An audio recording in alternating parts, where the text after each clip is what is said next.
After the procedure, the patients will notice small grafts that are being placed on the scalp.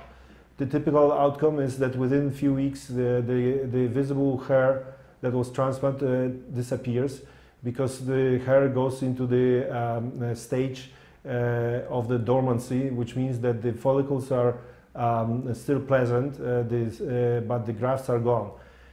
This is obviously something that simply looks like nothing happened. However, about 6-8 months later, we start to see the hair growing back again, and within 1 year, the full result is present.